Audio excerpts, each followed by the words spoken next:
Au nom du Père et du Fils et du Saint-Esprit. Amen.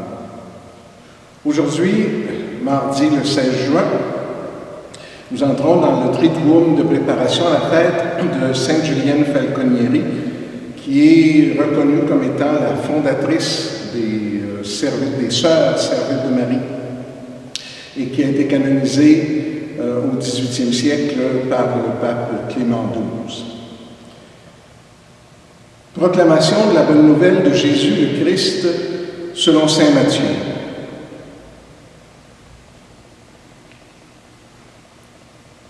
En ce temps-là, Jésus disait à ses disciples, « Vous avez appris qu'il a été dit, tu aimeras ton prochain et tu haïras ton ennemi.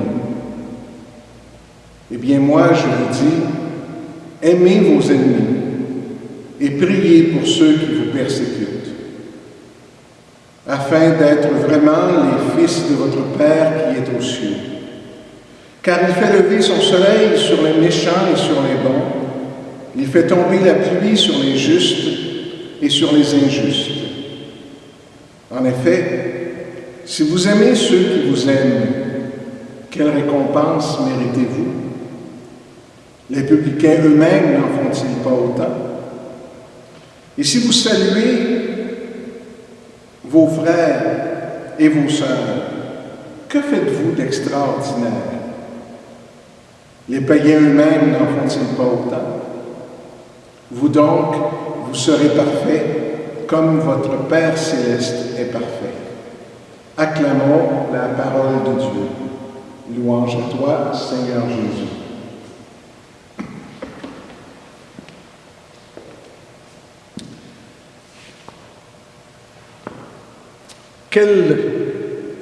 Que méritez-vous de plus si vous aimez quelqu'un qui vous aime? Ça me rappelle toujours, quand j'étais enfant, une des tantes de ma mère habitait chez nous avec une de ses amies. Elle partageait le salon double dans notre appartement. Et l'une d'elles, la tante de ma mère, je l'appelais ma tante Gâteau.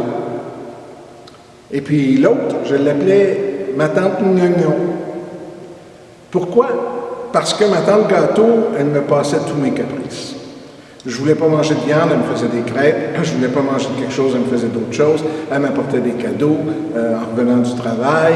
Elle m'amenait en voyage. Bon. Mais sa compagne, qui, elle, n'était pas de la famille, était un peu plus réservée. Alors, parfois, elle me donnait des petites tapes sur les doigts, elle me disait non. Alors, elle me faisait pleurer. Et puis, je l'aimais moins, donc je l'appelais ma tante Gnognon. Alors, quand je regarde plus tard, est-ce que ça m'a empêché de l'aimer? Bien non, je l'ai bien aimé, ma tante Gnognon. Mais sur le coup, j'avais beaucoup plus de récompense à aimer ma tante Gâteau que ma tante Gnognon. Bien, c'est un peu ça que le Seigneur nous dit. Quel mérite on a si on aime juste ceux qui nous font du bien puis ceux qui nous aiment? Il faut aussi être capable de regarder les autres puis de voir quelles sont les intentions qu'ils ont. Puis comment on peut les amener à changer leur façon de nous traiter. Mais si on s'en fait des ennemis, comment on veut changer leur façon de nous parler, de nous approcher, de nous aimer? C'est très difficile. Puis ça me ramène aussi au visage de Dieu. Hein? On dit Dieu le Père.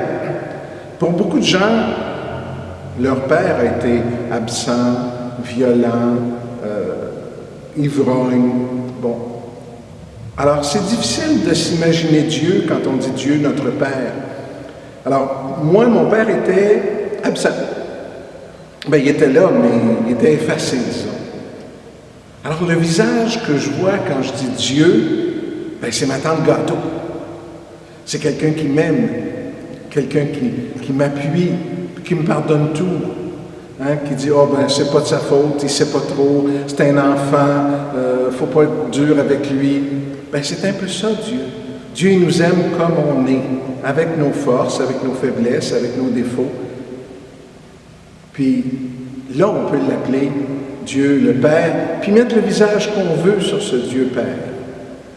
Alors, c'est un peu ça qu'on est invité à faire aujourd'hui. Aimer ceux qui nous aiment, bien sûr, mais aimer aussi ceux avec qui on a plus de difficultés, hein, pour voir un autre visage. Alors quand on a un ennemi, regardons-le avec un autre œil. Prêtons-lui un autre visage, puis peut-être que ce sera beaucoup plus facile d'aimer même nos ennemis. Amen.